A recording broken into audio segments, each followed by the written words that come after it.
Jadi saya rindu banget saudara, hikmat itu sangat bagus untuk leadership saudara, kepemimpinan saudara. Hikmat juga sangat bagus untuk relationship saudara. Bahkan hikmat juga sangat bagus untuk stewardship. Apa yang Tuhan percayakan dalam hidup saudara. Itu dipentingkan hikmat yang tak terbatas. Nah saudara, mari sama-sama kita lihat di sini Yakobus 3 ayat 13 sampai 18 ya. Kita mau baca gantian ya. Kita baca gantian, saya ayat yang ganjil, saudara ayat yang genap ya. Oke, udah ada ya. 1, 2, 3. Siapakah di antara kamu yang bijak dan berbudi? Baiklah ia dengan cara hidup yang baik menyatakan perbuatannya oleh hikmat yang lahir dari kelemah lembutan.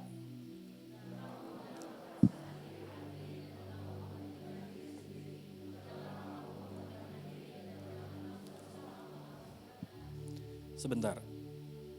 Oke. Aduh, sebentar ya. Oke. Itu bukanlah hikmat yang datang dari atas, perhatikan saudara. Tetapi dari dunia, dari nafsu dunia, dari setan-setan. Ngeri banget. Lanjut.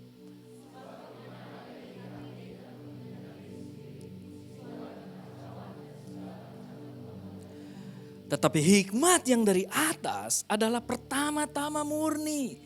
Selanjutnya pendamai, peramah, penurut, penuh belas kasihan, dan buah-buah yang baik, tidak memihak dan tidak munafik.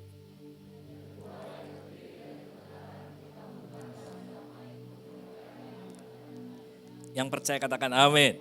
Nah saudara, mari kalau kita lihat hikmat yang tak terbatas saudara, kita perlu hikmat, wisdom. Ternyata wisdom itu lahir dari kelemah lembutan. Jadi saya mulai sadar, Tuhan ternyata hikmat itu memang ada di mana-mana. Makanya tadi saya katakan bagus untuk leadership kita, untuk relationship kita, bahkan untuk apa yang Tuhan percayakan stewardship kita. Jadi inilah yang kita sebut hikmat itu lahir dari hubungan. Boleh bilang kiri kanannya, hikmat lahir dari hubungan. Tanpa hubungan gak akan ada hikmat. Dan disinilah saya diproses, saya mengerti. Oh ternyata jawabannya tuh hikmat ya. Waktu saya menikah, tadi saya tanya Tuhan, Tuhan gak jawab-jawab. Jadi tanya sama orang lagi. Dan memang itu kenyataannya. Melalui hubungan, maka datanglah hikmat. Karena hikmat dikatakan di sini tadi dibilang bahwa hikmat itu lahir dari kelemah lembutan saudara. Dan justru sekarang sebaliknya, kalau kita bicara soal kelemah lembutan saudara, kelemah lembutan itu berarti kita bersedia menerima keterbatasan, kesulitan yang ada tanpa melampiaskan kejengkelan kita terhadap orang lain. Berarti menunjukkan rasa syukur atas perlakuan sesederhana apapun yang kita terima dan menoleransi mereka yang tidak memperlakukan kita dengan baik. Jadi kalau kita mau reconnecting with others, start with this saudara. Ya, karena kita mengambil tindakan bodoh setiap hari kadang-kadang memperlakukan orang lain kita kayaknya bodoh. Tadi di ayat yang berikutnya dikatakan kalau ada iri hati katanya. Ya, kalau ada iri hati pasti ada kekacauan. Kalau ada iri hati, ketidakharmonisan, di sana selalu ada ego kita. Baik itu di rumah, di kantor, di sekolah, pokoknya di mana ada iri hati, ego di sana selalu ada kekacauan dan segala jenis kejahatan. Oh my God. Berarti waktu kita berhubungan dengan yang lain saudara. Semua itu terjadi kalau kita marah, kita geram, kalau kita punya ego, orang lihat kamu begini, kamu begitu. Ternyata itu semua adalah hikmat dunia. Yang kita bilang normal, kita marah-marah. Enggak loh, orang justru melihatnya itu hikmat dunia. Dikatakan di situ saudara. Tapi wisdom yang dari surga adalah murni. Boleh sama-sama bilang murni. Selanjutnya pendamai, peramah, penurut, penuh belas kasihan dan buah-buah yang baik, tidak memihak dan tidak munafik. Pembawa damai yaitu menanam benih perdamaian dan menuai kebaikan yang percaya katakan amin. Nah saudara saya melihat di sini ada 3 hal. Hikmat yang tak terbatas itu selalu dari Allah berjalan seiringan dengan ketiga hal ini. Yang pertama saudara, jika saya ingin bijaksana, hikmat yang datang pertama-tama katanya murni saudara. Murni itu berarti tidak rusak, murni itu bersih, tidak tercemar, tidak ternoda. Artinya bahasa kita hari ini adalah integritas. Boleh sama-sama bilang integritas. Yang pertama saudara, hikmat yang tak terbatas, yang dari Allah berjalan seiringan dengan integritas. Wow, yes. Bahkan tadi dikatakan integritas itu disebutkan lebih dahulu. Murni katanya. Karena wisdom selalu dimulai dari hati. Wisdom selalu dimulai dari hati. Bukan dari kepala kita. Ya, tapi dari hati saudara. Dan alasan kenapa integritas dicantumkan ini semua. Karena hubungan dibangun di atas trust saudara. Kepercayaan. Ini penting banget. Jadi saya baru mengerti. Oh kalau dia gak percaya. Ya mau gimana dia respect ya. Kalau saya gak percaya sama dia. Mau gimana saya respect sama dia. Suami istri engkau yang gak pernah trust satu sama lain. Mau gimana saudara respect. Makanya respect mah gak perlu dikejar-kejar saudara. Respect mah gak perlu dituntut. Tapi kalau engkau trust, engkau punya integritas dengan pasanganmu. Maka respect itu akan hadir. Yang percaya katakan amin. Ya, ada quote yang terbaik dari John C. Maxwell saudara bilang begini. Hari terbaik dalam hidupmu dan saya adalah ketika kita bertanggung jawab penuh atas sikap kita. Itulah hari di mana kita benar-benar menjadi dewasa. Wow, ketika saya menikah perjalanan sebulan, 2 bulan, 3 bulan. Aduh indah banget. Masuk 4 bulan kayak neraka saudara. Karena kita sama-sama mengekspresikan luapan-luapan amarah, iri hati, kadang-kadang benci tapi rindu saudara ya. Itulah suami istri, itulah yang kita kerjakan terus. Tapi waktu kita bertanggung jawab penuh atas sikap kita, kita mulai ada hikmat di sana, mulai melakukan integritas. Kalau saya A, ya A. Kalau saya bilang enggak, enggak. Banyak sekali hal-hal yang saya dulu tindakan-tindakan saya bodoh banget. Karena saya gak punya hikmat. Tapi ketika saya belajar dan belajar dewasa, ya saya bertanggung jawab dengan sikap saya. No trust, no relationship. Ya, prinsipnya no trust, no relationship. Jika Anda gak punya kebenaran, ya gak punya kepercayaan saudara. Kebenaran kita firman Tuhan. Jika gak punya kepercayaan, maka gak akan ada hubungan. Simple saudara. Kalau kita mau berhubungan dalam arti dengan pasanganmu, dengan rekan kerjamu, dengan saudaramu, dengan orang-orang yang terhilang saudara. Ya kita harus perlu yang namanya kebenaran. Karena kebenaran melahirkan kepercayaan saudara. Dan kepercayaan akan melahirkan hubungan. Reconnect with others. Contoh untuk saya selalu berada di dalam komunitas pemusik saudara di Bandung. Saya punya komunitas musik. Saya selalu bermain musik setiap minggu. Kenapa? Karena itu komunitas dari dulu hobi saya bermain musik. Ya, dan terus saya menjaga integritas di sana. Bahkan saya menjadi seorang konselor saudara di gereja. Saya juga belajar untuk memiliki integritas saudara. Dalam kemurnian untuk menjangkau dan membimbing orang. Waktu kecil betul seperti tadi pembimbing saya. Dia suka dengan pacar saya pada waktu itu. Saya cerita malah sama dia. Jadi wah rame kan. Wajar. Itu masih kecil saudara. Tapi ketika kita belajar, kita akan mengalami pertumbuhan secara spiritual. Dan selalu kepercayaan itu adalah dasarnya. Dan tanda kebijaksanaan yang pertama adalah miliki integritas. Jika kamu hubunganmu menjadi lebih baik dan bijaksana, saudara jangan kompromikan integritasmu saudara. Belajar untuk saya tidak akan melanggar hati nuraniku. Ya, ini penting banget. Saya tidak mau menjalani kehidupan ganda. Nah dulu saya kayak gitu tuh. Kalau di rumah, kayaknya baik-baik banget sama istri ya. Tapi waktu di luar, keluar tuh taring-taringnya, tanduk-tanduknya. Jangan begitu saudara ya. Lakukan integritas kita. Saya tidak akan berbohong lagi sama kamu. Saya akan mengatakan yang sebenarnya. Saya punya anak komsel saudara. Saya membangun hubungan sama Luis Pasos. Dia seorang pelatih kiper Persib. Dia datang tahun 2022 akhir dan dia akhirnya dibaptis mau saudara. Dan puji Tuhan sampai hari ini kita terus membangun hubungan. Tapi saudara tahu nggak waktu saudara saya membangun hubungan dengan dia. Saya minta tolong ada Alex sama Pepeng ya di Bandung. Gak mudah saudara. Karena orang bule ini dia terbiasa untuk apa ya? Untuk selalu dia kerja A ya A, B ya B, ya profesional. Jadi dalam hubungan dia selalu menanyakan hal-hal yang, pastor, kamu bayar persembahan? Oh iya, saya bayar persembahan. Pastor, kamu suka berdoa? Saya suka berdoa, bukan cuma di gereja. Dan dia terus perhatikan cara hidup saya. Serius. Ya, dan untuk membangun reconnect with others itu nggak mudah karena memang integritas dimulai. Sampai akhirnya pun ketika jatuh bangun melanda karena dia merasa manusia semua sama aja, pastor juga sama aja. No, tapi saya suka kata-kata dia, pastor, setiap kali saya menanyakan sesuatu sama kamu, kamu selalu melakukan apa yang orang lain dan bahkan semua orang melakukan. Jadi waktu kau tanya ini, kamu jawab ini. Kamu bilang tidak, kamu tidak. Bahkan waktu dia mobilnya mogok pun saya bantuin saudara. Saya jemput dia, saya bantuin, saya anterin ke bengkel karena dia banyak ditipu sama montir-montir.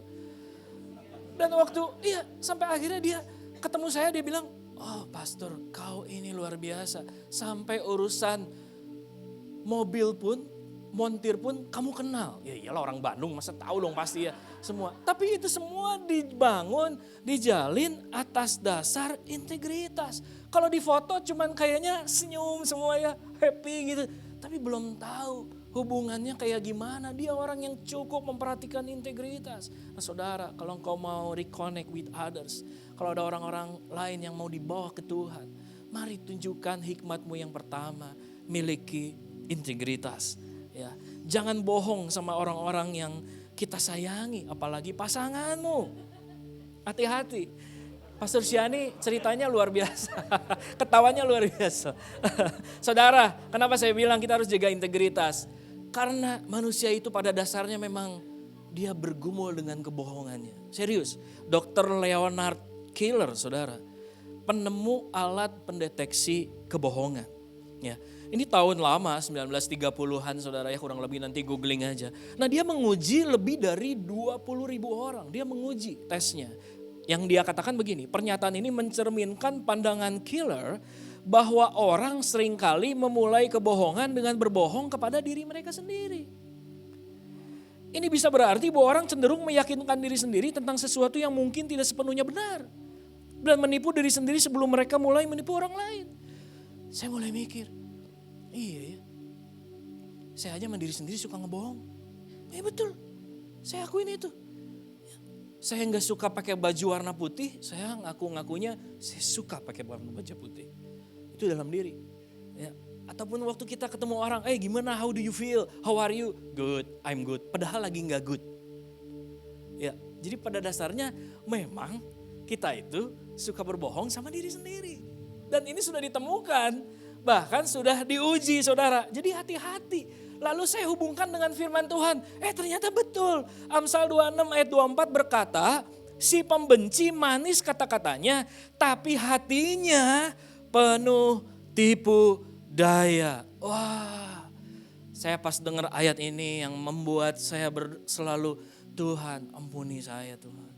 Please ampuni saya. Karena hati saya terlalu banyak tipu daya. Apalagi kalau lagi ngejar sesuatu yang kita ingini. Apalagi ngejar cewek saudara waktu itu ya. Wah kayaknya banyak tipu daya. Sampai akhirnya pas menikah. Waduh kok gue nipu istri gue ya. Iya katanya baik. Katanya orangnya baik. Katanya orangnya ganteng. Mana udah di rumah mah boro-boro baik. Nah kayak gitu ya. Tapi saya bertobat. Karena kita selalu diproses dengan hubungan. Dan kita perlu integritas yang pertama. Supaya hati kita tidak penuh tipu daya. Ya. Jadi kebijaksanaan selalu ada hubungannya bagaimana kamu memperlakukan orang lain. Boleh bilang kiri kanannya orang lain. Bagaimana kamu memperlakukan orang lain. Ya. Ini tentang apa yang kita lakukan bukan apa yang kamu omongkan. Ya.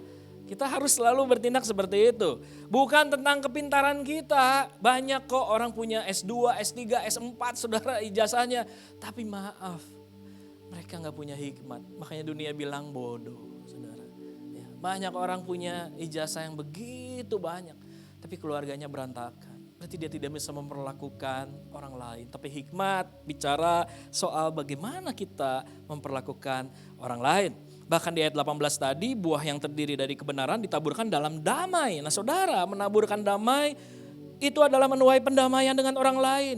Jadi saya selalu kasih contoh yang paling simple. Engkau yang suami istri, ada boleh katakan. Wih banyak juga ya. Oke.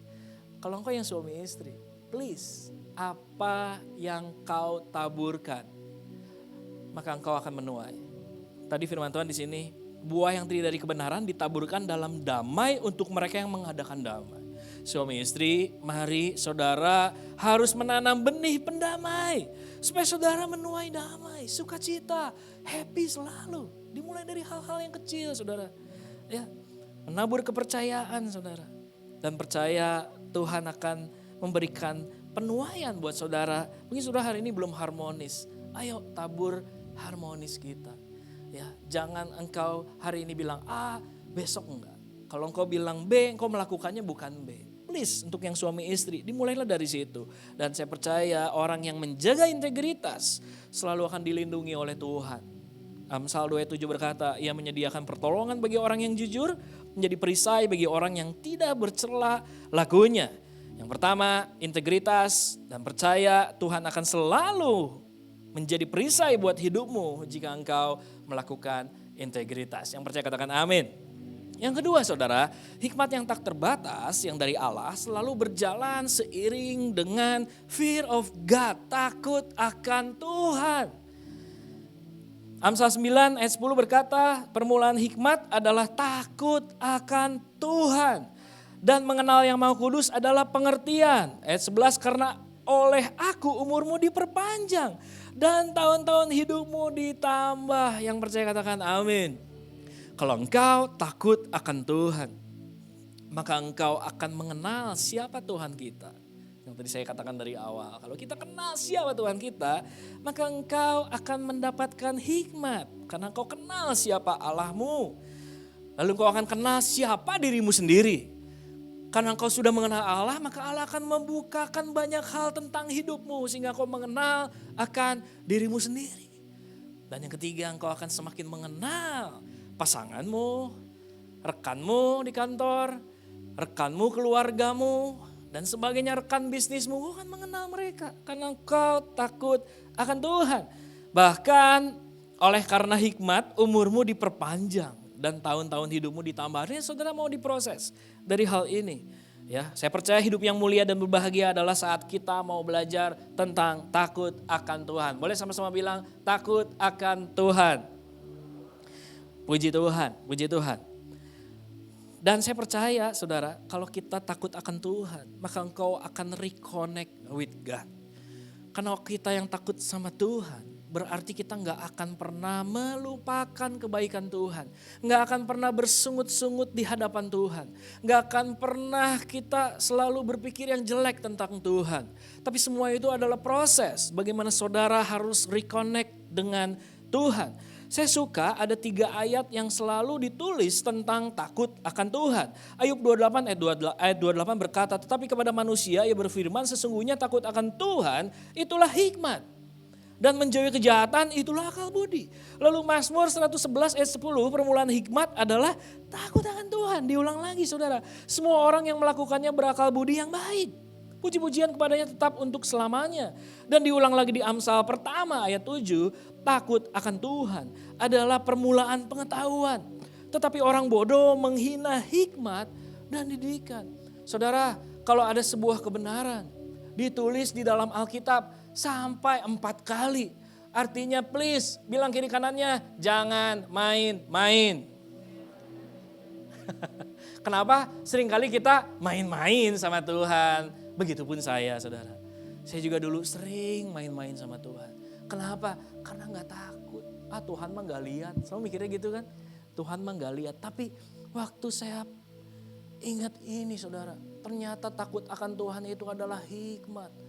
Untuk kita mengenal siapa diri kita. Tadi yang saya bilang. Bahkan takut akan Tuhan menurut A.W. Tozer, seorang penulis buku rohani. The fear of God is reverence, saudara. Artinya takut akan Tuhan itu adalah rasa hormat yang menakjubkan. Saudara harus takjub sama Tuhan. Karena memang Dia Allah yang selalu menolong saudara di saat saudara lagi butuh pertolongan. Saya percaya di tempat ini, dari saudara lahir sampai hari ini, pasti ada pertolongan Tuhan dalam hidupmu yang pasti kau akan ingat. Sehingga kau tidak akan pernah melupakan kebaikan Tuhan. Makanya dikatakan takut akan Tuhan itu adalah rasa hormat yang menakjubkan, yang luar biasa sama Tuhan. Bersyukur saudara kita di Indonesia, di budaya timur, kita selalu diajarkan untuk menghormati orang tua kita. Dan saya rindu kalau engkau sudah diajarkan menghormati orang tua kita, maka engkau pun harus menghormati Tuhan. Takutlah akan Tuhan karena Dia akan selalu memberikan kepada kita kekuatan, saudara. Jika kita takut akan Tuhan, maka kita akan mengerti dan mengenal siapa Tuhan. Kita akan mengerti dan mengenal siapa diri kita, dan kita akan mengerti dan mengenal orang lain. Takut akan Tuhan akhirnya orang akan mengakibatkan dia akan sayang sama firman-Nya. Dia akan rindu akan firman-Nya. Dia akan lapar dan haus akan firman-Nya. Karena kesalehan sejati tidak pernah terpisah dari rasa takut akan Tuhan, saudara. Saya menyimpulkan dengan saya bikin quote sedikit, saudara. Takut akan Tuhan adalah anugerah yang indah dalam kemanusiaan Yesus yang sempurna untuk menjadi serupa dengan gambarnya. Yang percaya katakan amin. Kita ini serupa segambar oleh Tuhan, saudara. Jadi please jangan tinggi hati, jangan congkak. Karena kalau tinggi hati dan congkak kita tidak menghormati Tuhan. Dan kesombongan tidak pernah berjalan seiring dengan hikmat Tuhan. Saya pernah ada di posisi itu, saudara. Seperti yang tadi saya katakan, mungkin hal yang simpel aja. Saya sama istri saya yang tadi saya ceritain. Dan dulu memang saya nggak pernah, kita menikah pun kayak nggak tahu, saudara. Maksudnya nggak tahu tuh gini. Kalau zaman sekarang enak nih kita di ICC. Menikah itu ada BPN, bimbingan pranikah. Ya, bahkan udah disediain bimbingan pranikah, banyak orang masih sombong. Hah, ngapain sih ikut-ikut BPN? Lama lagi, 3 bulan. Ya ampun, 3 bulan mah gak lama atuh cuy, sebentar. Tapi waktu itu saya gak ada BPN. Ya, karena waktu itu Kanalanya juga masih muda. Jadi saya bimbingan sama Kanala cuman ketemu 2 jam, selesai. Minggu depannya diberkati, saudara. Jadi gak tahu how to untuk menjalankan pernikahan, saya nggak tahu. Makanya tadi saya bilang, saya juga banyak bersalah sama istri saya. Begitupun istri saya juga, jangan saya terus ya, masa suami terus.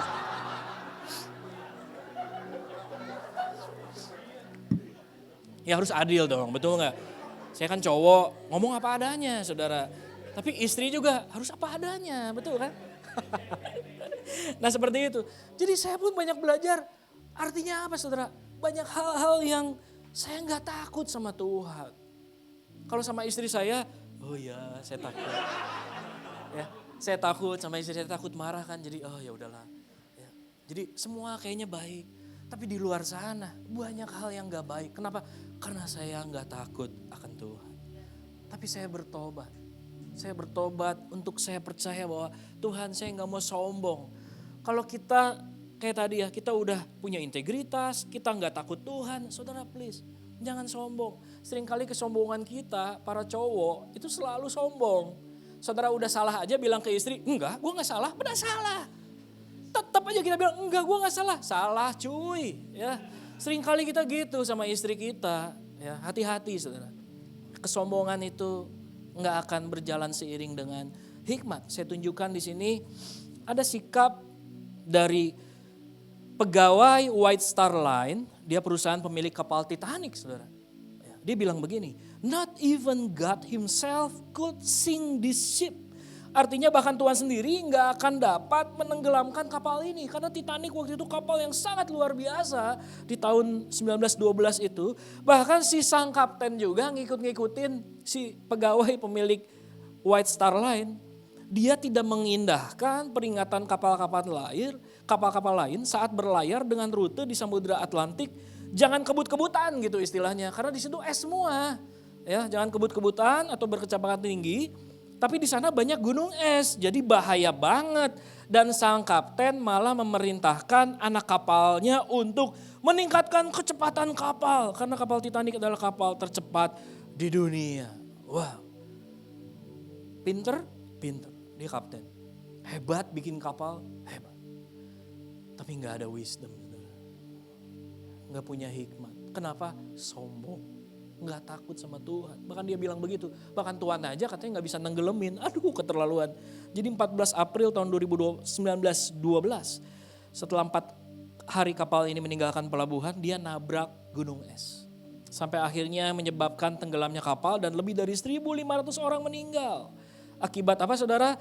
Kesombongan dan keangkuhan kapten kapal tersebut. Menyebabkan mereka tidak punya hikmat karena sombong, karena nggak takut akan Tuhan. Amsal 11 ayat 2 berkata, jikalau keangkuhan tiba, tiba juga cemooh. Tetapi hikmat ada pada orang yang rendah hati. Jadi saudara colek kiri kanannya, rendah hati dong. Rendah hati dong. Oke ya. Yang kedua, setelah kita takut akan Tuhan, setelah tadi yang pertama kita punya integritas dalam bangun hubungan, setelah kita takut akan Tuhan, reconnect with God, reconnect with others. Yang ketiga saudara, hikmat tak terbatas yang dari Allah berjalan seiring dengan asking God. Boleh sama-sama bilang asking God.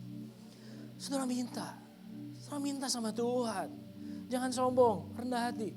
Saudara minta sama Tuhan. Seringkali kalau kita dapat tugas sesuatu, kalau kita dapat urusan, ayo dong jenguk si ini, ayo dong kunjungan ke si ini, ayo dong kontak orang ini. Kita suka bilang, jangan, enggak lah, kayaknya enggak deh, gue gak bisa kalau ngomong sama dia, gak bisa lah, gue kayaknya kurang lah, enggak lah, gue pendidikan gue kan kurang, dia lebih tinggi, kayaknya gak cocok deh gue suruh untuk handle orang ini, untuk bimbing orang ini. No saudara, saudara punya otoritas dari Tuhan, asking God, minta sama Tuhan. Yakobus 1 ayat 5 berkata, tetapi apabila di antara kamu ada yang kekurangan hikmat, hendaklah ia memintanya kepada Allah yang memberikan kepada semua orang dengan murah hati dan dengan tidak membangkit-bangkit. Maka hal itu akan diapakan saudara? Diberikan kepadanya. Jadi kalau saudara kayak tadi ragu dapat tugas baru, entah itu di kantor, entah itu saudara berbisnis, saudara ragu, minta sama Tuhan karena dia akan berikan hikmat. Di gereja kalau kau mau kunjungin orang, mau coba jangkau orang tersebut, saudara sepertinya enggak lah. Saya nanti gak bisa ngomong sama dia. Please, asking God, minta sama Tuhan. Maka Tuhan akan memberikannya dengan murah hati. Hikmat itu datang saudara, minta sama Tuhan. Bahkan waktu engkau mengajar anak pun sama. Minta hikmat sama Tuhan. Jangan so jago jadi orang tua. Saudara harus ikutan parenting class sama Pastor Sinta. Itu penting banget. Itu menandakan saudara mau belajar punya hikmat, minta sama Tuhan, udah disediain sama Tuhan. Nih ada parenting class, wah banyak alasan, wah susah lah, gak bisa lah, waktunya. Please saudara ingat anak-anak itu berat banget ngajarnya. Serius ya, karena dia melihat apa yang kita lakukan. Jadi berat banget. Nah saudara, kalau kita minta sama Tuhan, Tuhan akan kasih. Begitupun saya waktu saya ngajar anak saya yang pertama. Ya, bersyukur sampai hari ini dia udah mau lulus kuliah. Waktu dia masih SMA gitu ya, SMA itu udah sulit diajak ngomong saudara. Seolah-olah dia yang paling jago, semua urusan informasi, gadget paling jago. Nanya soal apapun jago, game apalagi paling jago kalau urusan game di anak-anak sekarang. Jadi semua, jadi kalau saya tanya dia, hebat banget dia jelasin ini. Tapi dia sama sekali gak mau bertanya apapun tentang kehidupan. Tiba-tiba dia nanya, papi, ya kenapa?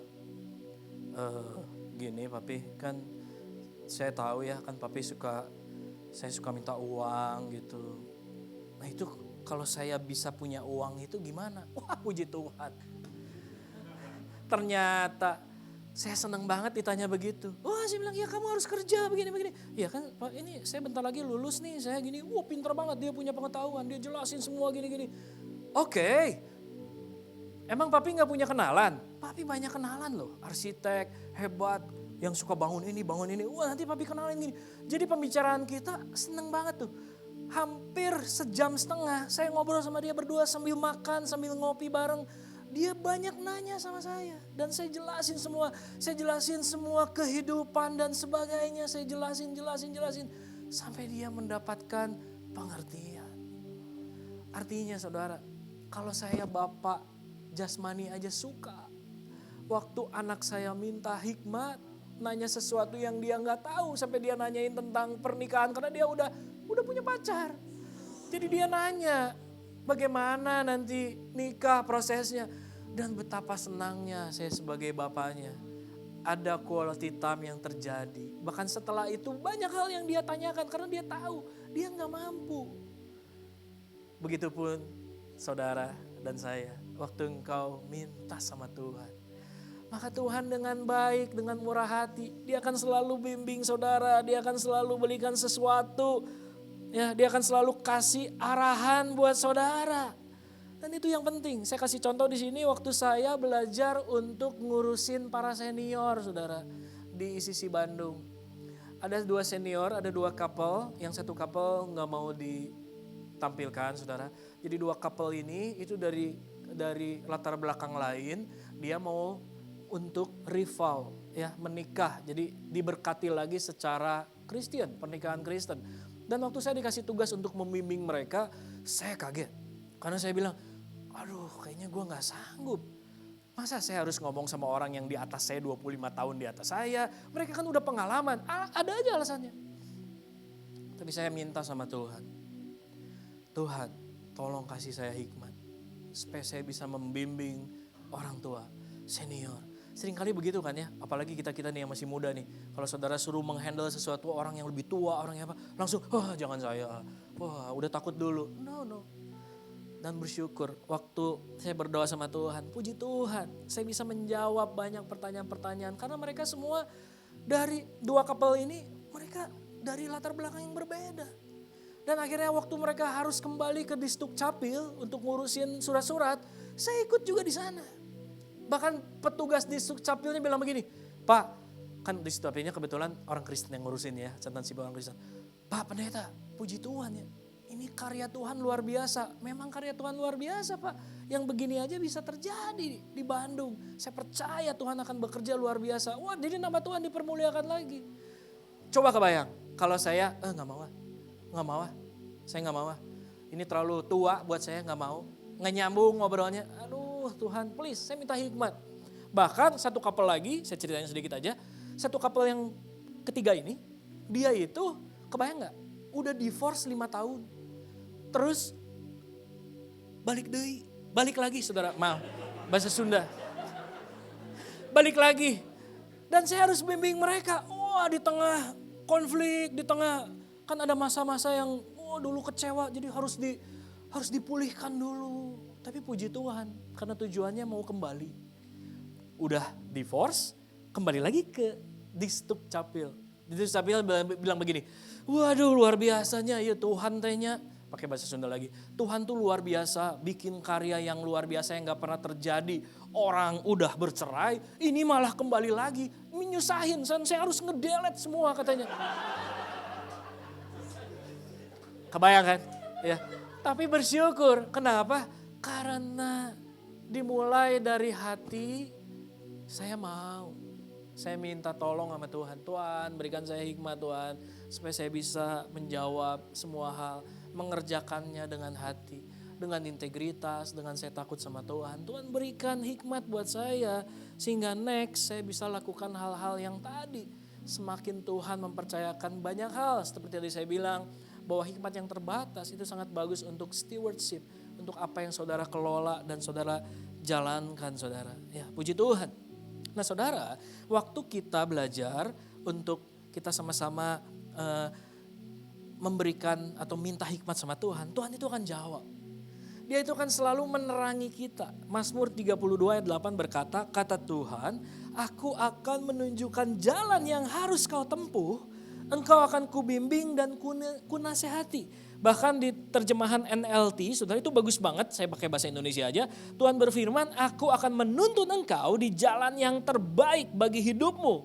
Aku akan menasihati engkau dan mengawasi engkau. Wow, Tuhan akan menuntun engkau di jalan yang terbaik katanya. Yang terbaik bagi hidupmu. Tuhan mengawasi kita, dia menasihati kita. Jadi saya bersyukur kalau Tuhan itu banyak sekali akan memberikan bimbingannya, nasihatnya kalau kita minta sama Tuhan. Dan begitu pun seperti tadi saya katakan ketika saudara mau belajar untuk ngurus anakmu saudara. Saya ingat nih, waktu saya ngajarin anak saya yang paling gede itu nyetir ya. Wah itu pertamanya saya emosi banget karena wah dia kagok, dia gak bisa, dia begini. Tapi saya terus temenin, mengawasi. Kadang ada hal-hal yang salah saya perbaiki, saya kasih tahu begini. Sampai akhirnya anak saya bisa nyetir dan bisa bawa mobil saudara. Itu semua bersyukur karena apa yang saya minta. Itu kebijaksanaan, wisdom. Memberikan kepada kita supaya kita bisa mengambil keputusan yang baik saudara. Semua bapak di dunia akan memperlakukan hal yang sama anaknya. Apalagi bapak di sorga. Seperti tadi saya katakan yang selalu membimbingmu, menasihatimu, menjagamu, menuntunmu di jalan yang terbaik dalam hidupmu. Yang terakhir saudara. Kalau kita punya integritas dalam hubungan, hikmat, melahirkan hikmat. Kalau kita takut akan Tuhan, itu melahirkan hikmat. Kalau engkau gak punya hikmat, minta sama Tuhan. Engkau akan punya hikmat. Tujuannya apa saudara? Supaya engkau bisa memutuskan hal-hal yang mungkin gak sempurna saudara. Hal-hal tapi saudara akan belajar terus diproses. Saya 22 tahun dari kesalahan-kesalahan kecil, sampai keputusan-keputusan kecil yang harus saya lalui bersama istri saya. Itu baru pasangan saudara, belum sama yang lain. Artinya bukan pasangan yang lain, sama kehidupan kita yang lain saudara. Itu pentingnya. Jadi artinya waktu saudara diberikan hikmat yang terbatas dengan 3 hal tadi, maka saudara akan bisa menjalani keputusan-keputusan yang mungkin, aduh ini gak tahu gimana caranya Tuhan. Tapi please, saudara lebih baik ambil keputusan, salah gak apa-apa. Namanya juga kita diproses. Malah kalau saudara ngambil keputusan, biasanya malah terjadi hal yang lebih buruk saudara. Itu penting banget. Jadi waktu kita mau ngambil keputusan, gimana caranya? Oh Tuhan saya diproses lagi, saya harus jujur sama orang, saya gak boleh bohongin orang. Integritasmu jalan di situ. Karena saya sadar diri sendiri aja saya suka bohong, saya harus lepas dari itu, saya harus bisa. Saudara tadi dikatakan seperti itu. Lalu ketika saya udah punya integritas, saya belajar takut sama Tuhan. Dan kalau kita takut sama Tuhan, saudara lagi menghormati dia. Maka Tuhan itu akan selalu ada. Dia akan bimbing kita saudara waktu kita minta hikmat. Dan waktu kita ambil keputusan, kadang keputusan itu salah nih saudara. Salah, ya udah saudara. Waktu salah kita mundur lagi 2 langkah, 3 langkah. Tapi saya mau belajar melangkah lagi saudara. Terus melangkah lagi. Sampai saudara ketemu dengan banyak hal yang Tuhan akan bawa saudara naik. Ketika saudara memiliki hikmat yang tak terbatas ini saudara. Dan percaya bahwa hari-harimu akan Tuhan tambah umur. Ayat terakhir saudara, Amsal 9 ayat 10 yang tadi. Permulaan hikmat adalah takut akan Tuhan. Dan mengenal yang maha kudus adalah pengertian. Please saudara, takut akan Tuhan itu bicara soal bagaimana engkau lapar dan haus sama Tuhan. Saudara rindu akan setiap bimbingannya. Kadang kita lagi minta sama Tuhan, terus Tuhan bilang jangan lakukan ini. Di ayat firman Tuhan bilang begitu. Kadang kita sulit, tapi kadang-kadang kita jatuh di situ. Tapi saudara jangan takut, minta ampun, datang lagi sama Tuhan. Maka saudara akan terus, akhirnya saudara akan semakin bijak. Untuk saudara akan melihat kasih setia Tuhan itu nyata dalam hidupmu. Sehingga ayat 11, karena oleh umurmu diperpanjang dan tahun-tahun hidupmu ditambah. Jadi come on saudara, kalau engkau mau reconnect sama Tuhan, jangan tinggalin Tuhan. Selalu sadar kebaikannya, jangan lupakan dia. Tapi waktu engkau mau reconnect dengan orang lain, saudara sadar, miliki 3 hal ini saudara. Itu yang akan membawa engkau akan semakin indah, saudara akan mengerti bahwa oh ternyata Tuhan itu sangat baik buat kita. Dan seorang bijak, a wise person knows that he knows nothing. Kita orang bijak, semakin kau bijak, kau akan berkata dalam dirimu, Tuhan, saya gak banyak tahu apa-apa Tuhan. Justru saya semakin dekat dengan Tuhan. Saya selalu meminta hikmat sama Tuhan. Bahkan saya belajar untuk punya integritas dalam hidup ini Tuhan. Sehingga waktu kita menjangkau orang, saudara akan bersuka cita. Karena Tuhan selalu pimpin dan bimbing. Sehingga keputusanmu kembali tidak akan salah. Keputusanmu kembali akan semakin bijaksana. Keputusan-keputusan yang kamu bikin, saudara. Karena orang yang sukses secara spiritual dalam hidup. Itu bukan karena keputusan yang besar. Tapi dimulai dari keputusan yang kecil, saudara. Yang kecil. Yang kecil. Tapi terus setia. Karena saudara takut akan Tuhan. Saudara mau melayani Dia. Saudara mau sungguh-sungguh minta sama Dia. Yesus nggak pernah Dia menolak apapun yang Dia kerjakan. Waktu Dia punya tujuan nih, Yesus misalkan, saya mau pergi ke Yeriko, Yesus jalan. Waktu Yesus jalan tiba-tiba orang teriak-teriak, hai kasihanilah kami anak Daud, kasihanilah anak Daud. Tapi Yesus nggak bilang begini, besok gua sibuk. Enggak. Coba saudara perhatikan, semua mujizat yang Yesus lakukan itu terjadi karena sebuah interupsi. Karena Dia mau peduli sama orang lain. Nah hari ini saudara, kita pun sama, mau peduli sama orang lain. Tapi saudara jangan lupakan Tuhan, karena kita harus takut akan Tuhan. Waktu saudara peduli dengan orang-orang di luar sana, teman-teman kita yang lama, yang udah lama gak pernah datang. Saudara, hidupmu pakailah integritas. Ya, karena waktu engkau melakukan integritas, maka ada hikmat yang tak terbatas yang Tuhan boleh berikan, yang akan menguatkan saudara.